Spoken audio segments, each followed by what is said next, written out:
Muy buenas tardes, bienvenidos, gracias por su sintonía. Cada sábado a las 6 de la tarde en 2x3 en Salud por Tele Radio América. Pero también pueden seguirnos en nuestras redes sociales y en nuestro canal de YouTube, asimismo con este mismo nombre, 2x3 en Salud. Buenas tardes, Tati. Buenas tardes, Doris. Aprovechando para esa bienvenida tuya a nuestros amigos televidentes, para agradecer a todos los que nos retroalimentan la participación, la que ven el programa cada sábado.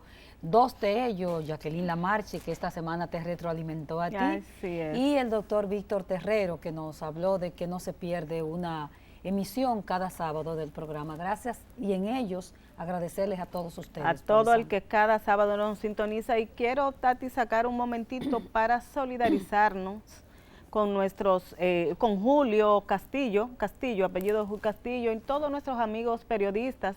Lamentablemente esta semana perdimos a una gran compañera, una gran amiga, una gran periodista, una de esas personas, no porque haya fallecido, pero sino de esas personas que nadie puede señalarla y que siempre ejerció el periodismo de una manera ética. Nos referimos a Leonora Ramírez, del periódico Hoy, muchos años, 22 años en el periódico Hoy, que lamentablemente nos dejó esta semana, y nos solidarizamos con toda la familia y con todos ustedes, Tati, que compartieron con ella tantos años en el periódico, en la redacción del periódico Hoy. Con ella, como dice Doris, se apagó una sonrisa, la sonrisa eterna de Anis Leonora Ramírez. Yo quiero aprovechar este momento para pedir a las mujeres, hombres y mujeres, ya sabemos por entrevistas que hemos hecho, que hay que chequearse.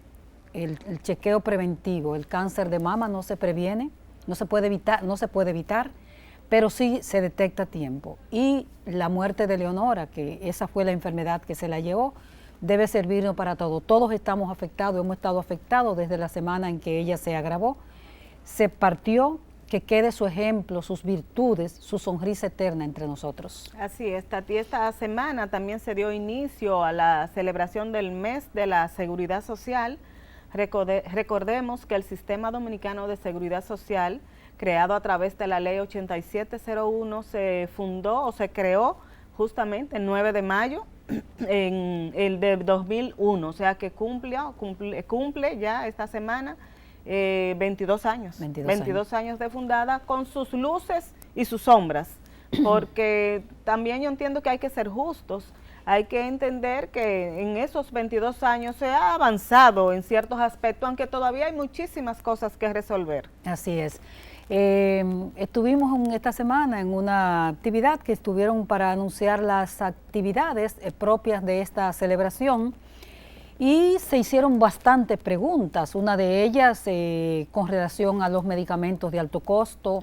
El copago, el tema del copago que preocupa tanto, la atención primaria.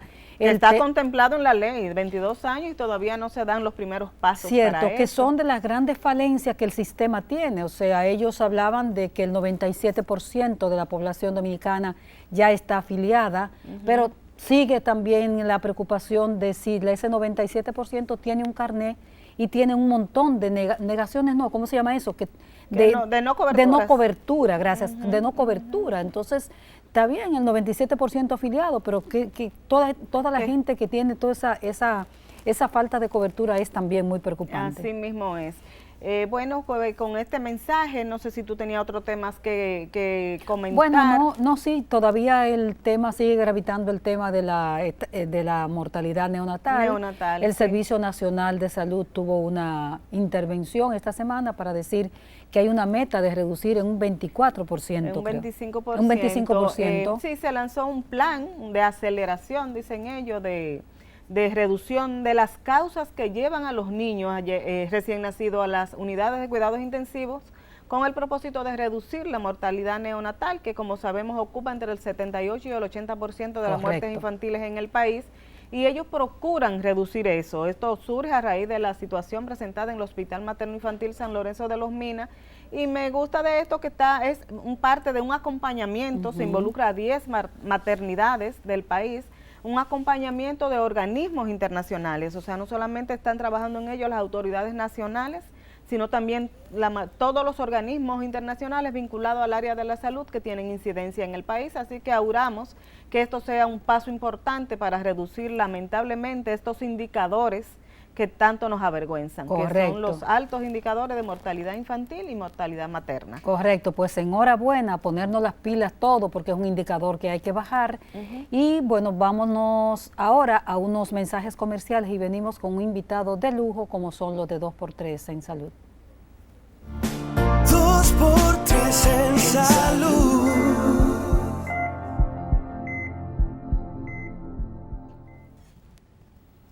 Muchísimas gracias por continuar con el desarrollo de 2x3 en salud. Para nosotros es un grato placer que esté con nosotros el doctor Pablo Smester. Pablo Smester ha estado con nosotros en otras ocasiones. Él es emergenciólogo y es parte del staff ejecutivo del grupo YUNEN, que también son amigos de nosotros. Muy buenas tardes, doctor. Buenas tardes a ustedes, gracias por la invitación. ¿Cómo está? Muy bien, gracias a Dios. Contenta de tenerte, Pablo, porque nosotros hablábamos a la introducción ya de situaciones de salud que afectan al país, pero sí sabemos que el área de emergencia todavía es un punto negro en nuestro sistema de salud que tenemos que corregir. Y ustedes han dicho siempre, no, es que muchas son urgencias, no son emergencias. Vamos a hablar un poquito de cuál es nuestra realidad en este momento, en este aspecto tan importante que es la emergencia médica. Muy bien, sí. La realidad de nuestro país no es ajena a la realidad de otros países que tienen un sistema de emergencias y una especialidad en medicina de emergencia ya instalada hace décadas. Exacto. Nosotros quizás somos bastante jóvenes todavía en la especialidad y eso es parte importante de la situación que se vive en las salas de emergencia. Como tú bien dices, hay una diferenciación entre urgencias y emergencias. Evidentemente, la sala de emergencia está destinada y concebida para tratar las emergencias de los pacientes, que son aquellas situaciones que ponen en riesgo de forma inmediata o mediata su vida. Esa es una emergencia. Eso es una emergencia. Ahora bien, aquellas urgencias que nosotros vemos diariamente son situaciones de salud que ameritan intervenciones, quizás no de manera tan inmediata, pero sí con cierto grado de premura. Y entonces, imagínate el ejemplo que yo le pongo a todos mis estudiantes cuando le estoy dando la clase, imagínate que el emergenciólogo viviera solamente de paro cardiorrespiratorio y politraumatismo. O sea, su vida profesional media se deteriora bastante rápido y no tiene una vida profesional prolongada porque vive en una situación de estrés sumamente elevada. Aparte de que, y no se lo deseamos a nadie, el paciente de paro cardiorrespiratorio y politraumatismo, que estamos hablando de los casos más extremos. Son dos emergencias de verdad. Son dos emergencias de verdad y no es lo más frecuente. Okay. Entonces, el volumen en la sala de emergencia, porque recuerden que ya hablando de la parte administrativa de la medicina, la emergencia se nutre de la visita de los pacientes. Entonces, cuando hablamos de visita de pacientes, queremos volúmenes. No queremos que todo el mundo tenga un paro cardiorrespiratorio o un politraumatismo. Entonces, el emergenciólogo sí vive, y no lo entendemos así, de las urgencias que van día a día. Porque las urgencias son del emergenciólogo también. Pueden ser del emergenciólogo. Entonces, nosotros tenemos herramientas, como es el triaje, para poder discernir quién va a entrar primero a ocupar ese espacio, quién va a entrar primero a nosotros volcar esos recursos que nosotros tenemos en su situación actual y quién va a entrar después. Entonces eso hace que nosotros tengamos una clasificación de los pacientes y podamos discernir por prioridad de atención. Vamos a tratar a todo el mundo, no vamos a tratar a todo el mundo al mismo tiempo. Entonces el emergenciólogo vive en el sentido administrativo de lo que es la sala de emergencia, de las urgencias, porque es el mayor volumen. Ok, perdón, Tati, de todas esas emergencias que se reciben en un centro activo, ¿qué porcentaje podemos decir? Bueno, esto es una urgencia, no una emergencia. Mira, aproximadamente entre el 60 y el 70% de las atenciones en sala de emergencia son urgencias, que son atendidas por el emergenciólogo en sala de emergencias. Y es completamente normal. Hay ciertas dicotomías entre lo que es cobertura de aseguradoras y atención en sala de emergencia, porque entienden que si yo te estoy dando un medicamento oral o te estoy dando un medicamento intramuscular o te estoy atendiendo una dolencia que tiene 1 o 2 días ya sucediendo, no califica como una atención propia de la sala de emergencia. Pablo, ¿y cuáles son las principales urgencias que llegan a las salas de emergencias? Mira, eso va a depender de la idiosincrasia del centro. Sabes que hay centros dedicados, hay centros de traumatología, hay centros ginecobstétricos, depende del tipo de centro, porque en nuestro país todavía tenemos esa diferenciación, y mucho más en el sector público, donde las salas de emergencia aún están divididas en la mayoría de los centros. ¿Cómo están divididas? Hay salas de emergencia clínica o de medicina interna, hay salas de emergencia de ginecología y obstetricia, y hay salas de emergencia de cirugía o quirúrgica. Lamentablemente, el paciente que llega a buscar atención de urgencia o emergencia llega indiferenciado. Entonces, si yo te pongo en una sala de urgencia o de emergencia quirúrgica porque tú llegas con un dolor abdominal, cuando yo vengo a darme cuenta de que no es quirúrgico, que es algo clínico, el tiempo que hemos perdido para la atención oportuna y eficiente de ese paciente para mandarlo a otra unidad de emergencia es crítico. Y la emergencia, por ejemplo, ginecológica, que he visto que algunos centros privados tienen una emergencia ginecológica. Entonces, ahí vuelvo y te repito, depende de la idiosincrasia y el espíritu del centro. Si tu centro es únicamente exclusivo para ginecología y obstetricia, pues tu emergencia es de ginecología y obstetricia. Aunque no está exenta de atender cualquier paciente que llegue, un accidente, porque la ley así lo contempla. Entonces, perdón, Tati, eso de emergencia polivalente debe ser así para atender en ese paciente, o sea, que llegue todo ahí y ustedes lo refieren. Es lo ideal y es la razón de ser del médico de emergencias. El médico de emergencia está calificado y entrenado para atender las emergencias y urgencias de todas las especialidades. Pablo, regreso al paciente, que fue el punto inicial. En la República Dominicana hay una cultura que uno la escucha hasta en los diferentes estratos sociales. Si llega la emergencia, para que te atiendan rápido, grita. Hazte más malo de la cuenta. Más malo de la cuenta, porque si no, no te hacen caso. Yo me río, no porque sea un tema simpático, es porque es un tema cultural del dominicano. ¿Qué es lo que pasa? ¿Es que falta educación en salud? ¿Es que no se ha hecho un trabajo en ese sentido? Mira, eso es una situación que tiene múltiples aristas. Cuéntanos. Si hablamos aquí, la emergencia tiene 3 etapas. Tiene la etapa del que va a buscar la atención, del que entra a sala de emergencias, de lo que sucede ya dentro de la sala de emergencia y el cómo tú vas a disponer de ese paciente, que ya es la salida de ese paciente de la sala de emergencia o urgencia hacia el hospital, hacia quirófano, hacia intensivo o hacia una consulta externa o a su casa de alta. Esos son los 3 momentos de la sala de emergencia. Evidentemente, en nuestro país y en todas partes del mundo hay momentos en que esas situaciones, esas etapas, crean cuellos de botella, generan cuellos de botella. Simple. Si yo tengo una sala de emergencia con 10 camas y tengo afuera 100 pacientes para atender en esas 24 horas, ojalá a mí me llegue un paciente cada 2 horas. Y yo puedo atenderlo sin ningún problema porque puedo distribuir mis camas, mi tiempo y mis recursos. Pero no llegan así, nosotros no sabemos el volumen, sí lo sabemos, lo medimos, pero en sentido general no sabemos quién va a entrar por la puerta y en qué momento. Muchas veces tenemos 10 camas, 3, 4 camas ocupadas y 50 pacientes afuera, 20 pacientes afuera esperando. Ahí entra en juego lo que es el triaje para poder clasificar y priorizar esa atención. O sea, afuera se hace un primer acercamiento, se determinan signos y síntomas y entonces, a diferencia de lo que cree el dominicano, y no solo el dominicano, todo el latinoamericano, no se te da un número con un turno. Tú eres el 1 y tú eres el 2. Nosotros atendemos a nivel de prioridad de atención, sabiendo que el paciente que ya vimos y dijimos, tú vas a entrar primero porque tú estás peor que el resto, sabemos que ese resto nosotros tenemos que seguir evaluándolo en el triaje antes de entrar a la sala de emergencia porque todos los pacientes son dinámicos. Y si yo te dije ahora, y por ejemplo, no es la realidad, no se clasifica de esa forma, pero tú eres la primera que va a entrar y tú eres la segunda. Puede ser que en lo que se vacía la cama, tu situación ha empeorado y yo tengo que pasarte a ti primero. Correcto. Entonces falta mucha concienciación de la población, falta mucha concienciación de lo que es el administrador, el gerente de la sala de emergencia, para que pueda manejar su equipo y pueda capacitar su equipo para que entiendan todo eso y lo transmitan al paciente. Bueno, parece que hay un trabajo enorme que hacer, Pablo, pero te vamos a pedir anuencia, nos vamos a unos mensajes. Y cuando regresemos, le decíamos que el doctor Pablo Smester es un ejecutivo del Grupo UNEN y él tiene la responsabilidad de trabajar con los centros de estimulación. De simulación. ¿Estimulación se llama? Simulación. De simulación, perdón. Estimulación es otra cosa. Los centros de simulación. Él nos va a hablar de ese proyecto. Él trabaja con diferentes proyectos. Vamos a hablar, comenzando el siguiente segmento justamente por ahí. Volvemos ahora con el doctor Pablo Smester, emergenciólogo.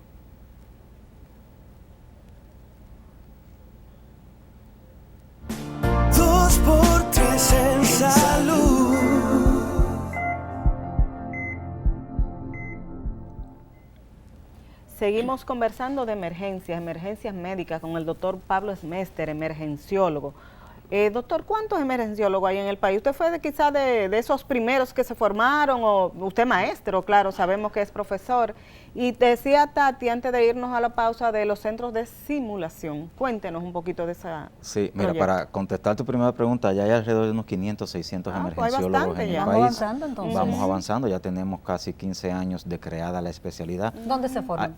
Hay múltiples escuelas. Ahora mismo, Qué bueno. mi última recolección de data, habían 9 escuelas de emergenciología Empezó en el país. Darío Contreras, recuerdo yo. Inició en el Darío Contreras con el doctor Tito Suero hace Tito muchos Suero, años. sí. Hace muchos años, de ahí fueron las primeras cohortes, luego abrió en la Plaza de la Salud, donde nosotros somos egresados, y ahí fuimos trabajando en diferentes centros hasta llegar a la cantidad de escuelas que tenemos hoy en día. Excelente. Hablemos un poco entonces de los centros de simulación o centros. Centros de simulación. Centros de simulación.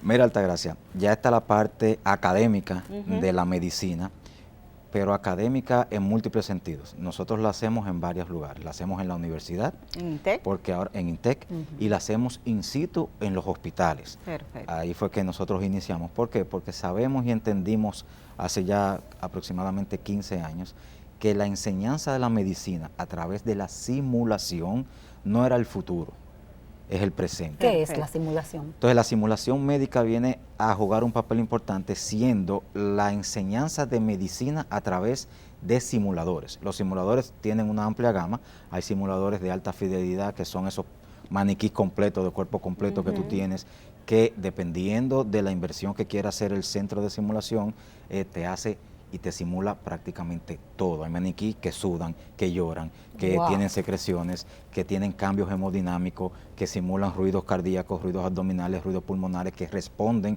a medicamentos que tú Eso le es pones. inteligencia artificial entonces. Por ahí arranca la inteligencia artificial en Ok. cuanto a los simuladores. De hecho, ya estamos cambiando la dirección de simulación clínica a realidad virtual, realidad aumentada y realidad extendida. Ese es el próximo paso que nosotros tenemos ahora y estamos trabajando en la universidad, pero ya es algo que arrancó a nivel mundial con lo que es simulación. Entonces tenemos en el país de estos maniquí que hacen todas estas... Mira, afortunadamente hace unos 7, 8 años la simulación médica en el país ha tomado un auge, un repunte importante. Ya hay múltiples universidades, hasta ahora la mayoría de los centros de simulación están con base en universidades porque son Universidades. académicos y la inversión es fuerte, entonces se utiliza para la enseñanza de los estudiantes. Por ejemplo, en mi universidad, en INTEC, nosotros lo hacemos desde pregrado, grado, posgrado y especialistas. Nosotros enseñamos a través de la simulación. Entonces se excluye al ser humano. No. Cuéntanos. Simulación trabaja, como te decía, múltiples aspectos. Nosotros tenemos lo que se llaman los pacientes estandarizados. ¿Qué son pacientes estandarizados? Un ser humano normal, común y corriente que trabaja habilidades blandas y competencias de esos estudiantes o de esos profesionales que necesitan esa interacción. Entonces nosotros, por ejemplo, tomamos, y eso es algo que nos caracteriza a diferencia del resto de los países, nosotros tomamos estudiantes de arte, estudiantes de cine, estudiantes de la misma universidad que los entrenamos en ser pacientes simulados, pacientes Ya. estandarizados. Ok. Entonces te doy un libreto, mira, a ti tú tienes ahora mismo tal enfermedad, tú te aprendes el libreto base, aprendes cómo interpretar esas situaciones, traes tu vivencia personal a la simulación y entonces yo puedo tener una interacción con O sea, ese que paciente es estandarizado. híbrida esa preparación del estudiante. De hecho se llama así, hay simulaciones que son híbridas, que yo Perfecto. puedo tenerte a ti como paciente estandarizado, trabajar ciertas habilidades blandas como son el interrogatorio, como es un Exacto. examen físico que necesita una respuesta real, tanto verbal como anatómica, y que en algún momento yo puedo decir, mira, te pusiste lo suficientemente malo que yo tengo que hacer una intervención contigo, y ahí Perfecto. paso Ahí a un pasa maniquí. aquí al Entonces esas son maniquí. simulaciones híbridas. Excelente. ¿Y cómo entra, o sea, qué papel juega la inteligencia artificial, que te preguntaba Altagracia, en la emergenciología? Mira, tú sabes que la inteligencia artificial ahora es que está saliendo a nivel comercial. Sí. ¿Qué pasa? Los simuladores de alta fidelidad hasta cierto punto son programables con respuestas de acuerdo a lo que el estudiante va haciendo o el interactuante va haciendo con ese maniquí. En ese punto podemos decir que la inteligencia artificial dio sus inicios en simulación. Pero como te decía al principio, ahora vamos moviéndonos a lo que es realidad virtual, realidad aumentada y realidad extendida. Entonces ya en ese punto yo tengo respuestas que no están precondicionadas, sino que pueden ser respuestas del momento de acuerdo a esa programación que tiene el sistema que estamos trabajando, y ahí juega un papel importante la inteligencia artificial. O sea que lo que estamos mirando en las series de Netflix y todo eso sobre inteligencia artificial lo estamos teniendo en la vida real, Lo cotidiana. estamos iniciando en la vida real. Ya lo en tenemos simulación. aquí en el país. En el país nosotros en INTEC estamos iniciando un programa de realidad virtual aumentada y extendida en el laboratorio de simulación de INTEC. Y la vinculación con el grupo UNEM, para que sabemos que trabaja también para ese grupo en diferentes proyectos, de la inteligencia artificial, ¿cómo la están aplicando ustedes en el grupo? Mira, nosotros en el grupo, cuando hablamos de inteligencia artificial, estamos desarrollando unos softwares. Por ejemplo, desarrollamos el software durante pandemia para la aplicación y la telemedicina. Por ahí vimos que es la aplicación de Mi Médico. De Mi Médico. La Ok. plataforma Mi Médico, que trabaja viendo pacientes por telemedicina. Vimos en la pandemia, al día de hoy llevamos unos 18, 20 mil pacientes vistos Bueno. desde el 2020 a la fecha por la plataforma. En la mayoría de casos, COVID-19. Para eso fue que la creamos, incluso fue con un grant del BID, y trabajamos esa plataforma. Pero ¿qué pasa? Ahora mismo nosotros estamos llevando la plataforma un poquito más allá y estamos trabajando y vinculando la inteligencia artificial para yo decirte, mira, esta imagen de radiografía de tórax que tú me diste, inteligencia artificial la está leyendo y me está dando un reporte que hasta el día de hoy los estudios han demostrado que es un 98% efectivo y certero en el diagnóstico que da la inteligencia artificial. Entonces eso a mí me mueve a trabajar con mayor eficiencia, con menor rango de error en lo que es el diagnóstico y el tratamiento de los O pacientes. sea, Como que un estamos apoyo involucrando la inteligencia artificial para apoyo al diagnóstico, y al tratamiento del paciente. ¿Y qué reporte dan esos pacientes? Porque siempre es importante, como el trato, el contacto físico es tan importante, ¿qué reporte de satisfacción dan esos pacientes, por ejemplo, a través de Mi Médico? Mira, a través de Mi Médico la satisfacción del paciente va bastante elevada, por encima del 98% de satisfacción en cuanto a lo que es consulta, diagnóstico, tratamiento e interacción, porque nuestra plataforma es video y audio, o sea, tú tienes una interacción visual con el médico, una interacción normal, pero ahora lo hemos llevado un poquito más allá porque al terminarse la pandemia, como hemos abierto espacio físico allá en el edificio, con nuestro ya consultorio Mi Médico presencial, podemos dar un seguimiento a los pacientes que iniciamos ese tratamiento vía la plataforma,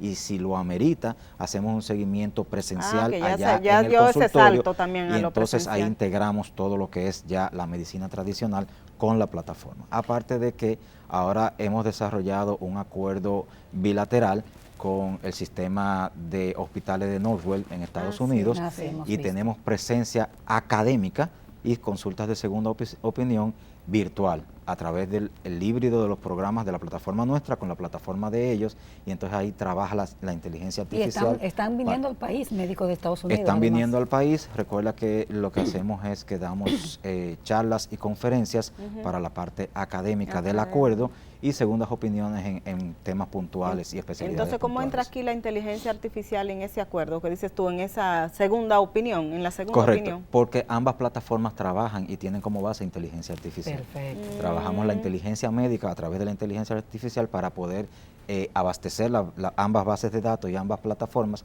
y poder colaborar con diagnóstico y tratamiento por imágenes para poder tener una disminución del riesgo de fallo en esos Doctor, diagnósticos vamos y a pedir tratamientos. nueva vez su anuencia. Nos vamos a unos mensajes comerciales y cuando regresemos para que nos hable de qué es el centreo de comando.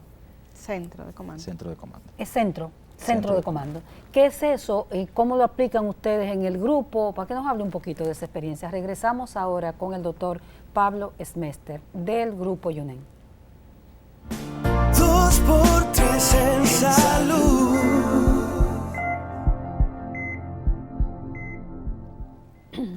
Seguimos con el doctor Pablo Smester, emergenciólogo. Doctor, hablemos de centro de comando y vamos a hablar también de atención primaria y de dispensario médico. ¿Cómo involucrar esto con la emergencia médica? Correcto. Así que cuéntenos un poquito, ¿qué es el centro de comando del grupo UNEM? Mira, el centro de comando no es algo nuevo, sumamente novedoso la implementación en nuestro país. Nosotros vamos a ser los primeros que vamos a implementar el centro de comando. ¿Qué resulta? Nosotros llevamos atención primaria, tenemos diferentes dispensarios dentro de diferentes empresas que nosotros somos los que le brindamos el servicio de salud, atención médica ocupacional y dispensario médico a múltiples empresas. A los servidores de esas empresas. A los servidores de esas empresas y empresas con servidores de mucho. numerosos. Como le dicen ahora, colaboradores. Colaboradores y usuarios. Sí, Esas usuarios. son las dos cosas nuevas. Sí. Pero nosotros llevamos múltiples centros de primera atención y dispensarios en esas empresas. Perfecto. Aparte de lo que estamos haciendo con el acuerdo bilateral con Northwell, aparte de nuestra consulta presencial, aparte de todos los proyectos de innovación médica que estamos llevando en el grupo. Entonces se hizo primordial el poder llevar un sistema que supervisara, y ahí vuelve y entra la inteligencia artificial, que supervisara todos los indicadores que llevan esos proyectos que estamos haciendo. Entonces, si yo necesito poder medir calidad, frecuencia de atención, patologías más frecuentes, números de patologías, ausentismo laboral, diagnóstico certero, todo lo que yo tengo que medir como indicadores tanto de calidad como indicadores ocupacionales, nosotros necesitamos centralizarlo para poder llevar una gestión eficiente y eficaz y poder tomar decisiones a partir de la data que se ¿Y alrededor de cuántas empresas están impactando ustedes con este servicio que es atención primaria, Doris? Sí, están haciendo atención primaria, en primaria. realidad. Nosotros tenemos actualmente unas 10 empresas que colaboramos con ellas para la gestión de sus colaboradores en lo que es la atención de salud. Es un contrato, una especie de contrato. Sí, claro, bajo contrato. Bajo contrato. Entonces, tú decías que todos esos datos, esa data, y ahí entra la inteligencia artificial, decías tú, ¿de qué le sirve? ¿Qué resultado le dan al final? ¿Y de qué sirve para ustedes tomar decisiones? O sea, claro, no mira, sé si me doy a entender. Sí, claro que por supuesto. Esa fue la razón principal, la primera preocupación para decir, mira, ¿y qué hacemos con toda esta información Exactamente. que nosotros tenemos? La tenemos disgregada porque cada empresa, cada colaborador tiene su información. Así es. Anteriormente no había una plataforma como Mi Médico que tuviera las diferentes tablas y pantallas para yo poder decir, aquí va la data del paciente. Yo tengo un récord médico electrónico en nuestra plataforma que trabaja múltiples cosas. Tengo un récord médico electrónico de un paciente normal, tengo un récord médico electrónico de salud ocupacional, tengo diferentes récords médicos electrónicos que trabajan y todos se aunan para que a través de inteligencia artificial yo poderte decir, por ejemplo, Doris y Altagracia, 2x3 tiene 1000 empleados y esta es la situación de salud de tu empresa. Exactamente. Qué bien. Que yo puedo disgregarla individualmente, personalmente y hablar con Doris en específico y decir, Doris, mira, esta es tu condición de la evaluación que te hicimos, de las veces que tú has venido al dispensario, de lo que se trabaja por vigilancia médica y estas son nuestras recomendaciones. Pero yo puedo hablar con 2x3 como empresa y decirle, mira, de tus colaboradores, este porcentaje del sexo masculino tiene hipertensión arterial. Exactamente. Entonces, tus programas de promoción y prevención, tu semana de la salud, tus acciones en cuanto a salud en tu empresa, tú tienes un norte y sabes ya para dónde vas a virar ese timón para que tus colaboradores se mantengan lo más sano posible. Pero eso es lo que se ha dicho que se necesitaba en el país de hace más de 20 años, que se hiciera. Recordamos, Doris y yo, que en San Juan de la Maguana comenzó una vez no existía ni siquiera el Servicio Nacional de Salud, con una experiencia de que se estratificaban las familias. Claro. En tal calle hay no sé cuánto, la familia, tanta familia unidades de hipertensión, atención, con esas unidades, eso es lo que se ha abogado muchos años. Eso es así. Y en Grupo Junior nosotros tuvimos la visión de poder integrar esa información en un centro de comando y de control para poder trabajar la data cruda, interpretarla y poder tomar decisiones a partir de esos resultados. Perfecto. Que es lo que falta en nuestro sistema. Porque ustedes lo saben mejor que yo, que el paciente dominicano, si no anda con todos sus folders abajo del brazo y todas sus imágenes y todos sus récords y todo lo que le han hecho de hospital a hospital, no tiene una continuidad de la atención. Así es. Entonces nosotros hemos centralizado ese récord médico electrónico que es del paciente, ni siquiera de la empresa, del paciente. La data que nosotros interpretamos como rango es de la empresa. Yo te puedo dar rangos y te puedo dar números y te puedo dar pero lo individual es tuyo. Pero lo individual es tuyo. Y cada vez que nosotros hacemos una evaluación, por ejemplo, tipo intervención vigilancia médica, que ya es salud ocupacional, que por la ley 52206 se hace por lo menos una vez al año, yo le digo a ese empleado de 2x3, ese colaborador de 2x3, mira tu reporte de la vigilancia con tus analíticas, con la evaluación que hicimos, con la oftalmología, con la optometría, con la agudeza visual, con la audiometría, y estos son tus resultados, estas son nuestras interpretaciones y nuestras recomendaciones. Excelente. Y este es el próximo paso que tú deberías de dar. Eso yo se lo digo a Doris, individualmente en la consulta de seguimiento. A la empresa yo le digo, mira, tu empresa como tal tiene unos niveles de ruido tan elevados que un 60% de tu población... número macros. Justamente eso te quería preguntar, perdóname Doris, ¿qué es lo que ustedes más están encontrando en esas empresas para las que están trabajando? ¿Cuáles son los problemas más acuciantes? Mira, gracias a Dios, y yo siempre he dicho que Dios vive en este país, en Jarabacoa, aunque tiene la cuenta de banco fuera. Gracias a Dios nuestras empresas no tienen grandes problemas de salud ocupacional.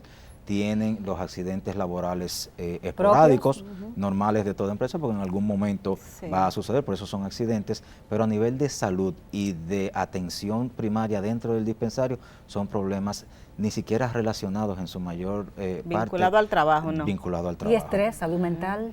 Hay estrés y salud mental, pero si te soy sincero, no ha habido una explosión exponencial dentro de las empresas que nosotros estamos colaborando con ellas en lo que es situación de salud mental. Perfecto. Entonces, doctor, ya en nuestro país se está utilizando en medicina la inteligencia artificial. Definitivamente. Y en ese sentido, pues Grupo Yunen es pionero en incorporar la inteligencia artificial y convertirla en inteligencia médica. Entonces ya ahí podemos, con esa inteligencia médica y esa data interpretada, poder tomar decisiones empresariales, individuales, como grupo y como sistema de salud. Y en la emergencia, doctor, en los servicios de emergencia, ¿qué papel jugaría la inteligencia artificial para quizá la gente quizás se queje menos, se avanza más rápido en la atención? Que es la gran queja en todas partes de la gente. Lo que pasa es que ahí tendríamos que ya trabajar inteligencia artificial en cuanto a la capacitación de nuestros recursos humanos, tanto médico-asistencial como administrativo.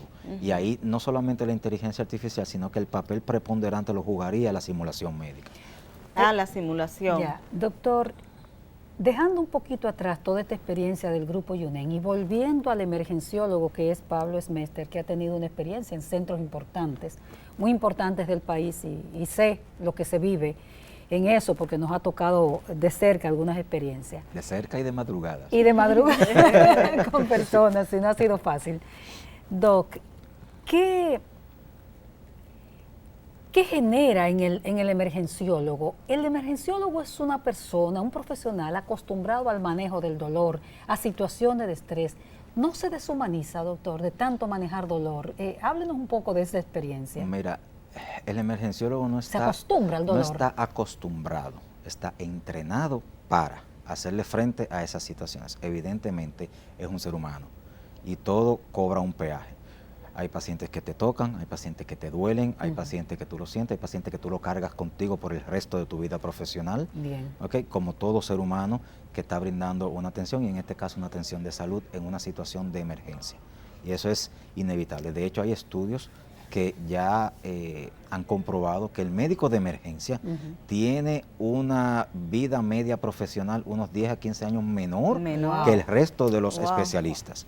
Primero porque tiene turnos diferentes, trabaja en una situación de estrés diferente y no puede, cuando llega a cierta edad, ya hablamos de cierta edad, cuando llega a cierta edad no puede sentarse, si yo ahora no me voy a dar consulta atrás de un escritorio, no es la finalidad del Doctor, vamos a pedirle un permisito, nos vamos a una pausa y cuando regresemos, quiero que usted nos cuente alguna de esas experiencias, de ese caso que usted dice, caramba, no he podido sacarlo jamás de mi cabeza y de mi corazón, me impactó.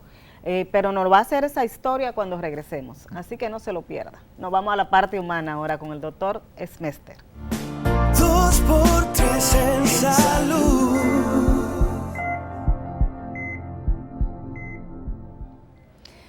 Gracias por continuar con el desarrollo de 2x3 en salud, ya en el último segmento. Doctor, habíamos quedado en la última pregunta que decía Doris, o la última inquietud, que nos narrara de esas experiencias, ¿verdad, Doris? Que esas experiencias imborrables que se me quedó marcada en el cerebro primero, que es donde se graban las cosas, y después que me afectara lo que nosotros decimos el corazón, en su historia como emergenciólogo. Mira, quizá yo no te puedo hablar de un caso en específico, porque estaría pecando, pero sí te puedo decir que lo que nosotros vivimos, no solamente como emergenciólogos, sino ya con la parte administrativa y desarrollo de las plataformas de salud, con la pandemia del COVID-19, que gracias a Dios pudimos hacer diferentes cosas, eso lo podemos hablar un poquito más adelante, para mitigar lo que estaba sucediendo. Pero tú tienes que entender que el emergenciólogo era la primera línea de defensa ante la línea de fuego. El COVID-19. ¿Por qué? Porque el paciente que estaba lo suficientemente enfermo, su puerta de entrada al sistema era y sigue siendo la sala de emergencia. Llegaba ahí. Entonces, tú no poder responder, porque al principio, cuando estamos hablando de marzo del Sí, 2020, iniciando. y tú decís si lo intubo se va a morir, si no lo intubo también se va a morir, no tengo herramientas, no tengo tratamiento definido para esta enfermedad que es nueva, ¿qué le pongo, qué le hago? Todo era sintomático, todo era empírico, informaciones por todas partes que ninguna habían sido validadas. Entonces, ya el estrés normal de una sala de emergencia se multiplicaba por 10 cuando tú decías, esta sala de emergencia está cerrada y nada más recibe pacientes de COVID. Oh, Dios mío. Entonces tú tener que pasarte un turno de 12, 8, 24 horas en una sala de emergencia con tu traje completo, mascarilla, irte cambiando ese traje cada cierto tiempo para poder esterilizarlo, higienizarlo, ponerte otro traje, trabajar de esa forma, no prescindir del contacto humano. Tú sabes que como quiera que sea, somos caribeños, somos latinos, somos dominicanos, y el contacto humano, el decir, estoy viendo un paciente en sala 4, pero vamos aquí a beber un café en lo que los análisis salen, no se podía hacer. Ese ambiente cargado que tú tenías generó y cobró un peaje bastante elevado en el personal médico durante la pandemia. Pero no solo eso, yo no sé si ustedes se llegaron a contabilizar. Hubo un momento en la pandemia, a final del 2020, después de Omicron, diciembre del 2020, que el personal de salud mermó, diezmó. El que estaba enfermo era el personal de salud, en su mayor parte emergenciólogos y los intensivistas. No, porque esa Omicron le dio, yo creo que fue a todo el país, de todo el que faltaba. Cuando hablamos de ausentismo laboral, yo te puedo decir que el médico de emergencia tuvo que jugar lo que podemos decir una medicina de hierro. ¿Por qué? Porque en turnos donde teníamos 10 personal de staff cubriendo la sala de emergencia, tuvimos que hacerlo con 2 y 3 solamente, porque teníamos 7 y 8 en licencia médica por la pandemia. Esos fueron unos tiempos que de verdad sacamos de abajo, sacaron y retrataron la realidad del sistema de salud de nuestro país, pero también nos dio el chance de saber de qué están hechos los médicos dominicanos y qué tanto les preocupa y les duele sus conciudadanos en los momentos el llamado síndrome de burnout o el síndrome de quemado, ustedes debe afectarlo mucho. Sí, el emergenciólogo sufre de eso bastante. Como te decía, te comentaba ahorita, hay estudios que dicen que el emergenciólogo trabaja a nivel mundial con 10 a 15 latidos promedio por encima de la población normal. O sea, acelerado todo el tiempo por el tipo de situaciones que y eso al final repercute en su salud. Al final repercute en su salud.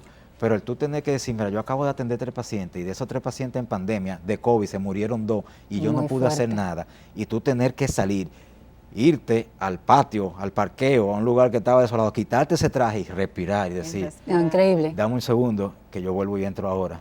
Increíble. Doctor, usted nos había dicho que quería abundar sobre el tema de la simulación y unas actividades que van a tener. Cuéntenos un poco. Gracias a Dios nosotros nos embarcamos hace unos cuantos años. Como Grupo UNEN, ¿verdad? Como Grupo UNEN y como instituciones académicas, la Universidad INTEC. Lo que pasa es que esto vaya por encima de las instituciones individuales y nos embarcamos en poder crear la Sociedad Dominicana de Simulación Clínica. Gracias a Dios, ahora en enero ya tenemos personalidad jurídica, ya fuimos reconocidos con todos. ¿Usted es el presidente? Actualmente yo soy el presidente de la Sociedad Dominicana de Simulación Clínica. Excelente. Ahí nosotros englobamos. ¿Es como una sociedad médica? Sí, es como una sociedad especializada, podemos decirlo así. Médica especializada. Donde englobamos a todos los actores profesionales, médicos y no médicos, que trabajan con simulación clínica para la academia. Y estamos hablando de médicos, enfermeras, técnicos, profesores, o sea, ahí los engloba todo y los engloba actualmente, porque tenemos visión de hacerlo individualmente, pero ahora mismo lo engloba a nivel de universidades y centros médicos que tienen laboratorios o centros de simulación. ¿Cuántas universidades decía usted que tenían? Hay unas 8 universidades que están ok. conformando parte de la sociedad de simulación clínica y esperamos expandirlo a medida que sigan surgiendo centros de simulación en las universidades con las carreras de medicina y recursos enfermería. humanos, ¿cuántos ya ustedes tienen Mira, afiliados? recursos humanos hay bastantes. Más allá de lo que teníamos pensado, se ha desarrollado bastante con acreditaciones y certificaciones internacionales incluso. Ah, qué bueno. ¿Ok? ¿Y con esta sociedad qué se busca? ¿Qué? Mira, nosotros buscamos con la sociedad ya estandarizar y profesionalizar lo que es la academia y la enseñanza de la medicina a través de la simulación clínica. Perfecto. Tú sabes que las sociedades gremiales a nivel internacional te dan cierto escalafón y abren muchísimas puertas para intercambios académicos, desarrollos ya profesionales y certificaciones internacionales a través de la sociedad. Por eso te comentaba ahora que como sociedad nosotros vamos ahora a mediados de mes a México, a Cancún, a representar a la Sociedad Dominicana de Simulación Clínica en el Congreso Latinoamericano de Simulación, que ya lo hicimos en enero en el Congreso Internacional en Estados Unidos, y vamos a solicitar, ya eso ha sido previamente conversado, a solicitar la sede del próximo Congreso de Simulación, excelente. para poder dar una proyección regional a lo que es la simulación, ya que se ponga en los niveles y estándares internacionales. Por casualidad, doctor, y estas preguntas se las hacemos Dori y yo siempre, porque nosotros somos UAS-Diana y nos preocupa a veces la Universidad Autónoma, que la UAS está... Mira, ahí vamos a meterlo todo, porque la UAS involucra todo.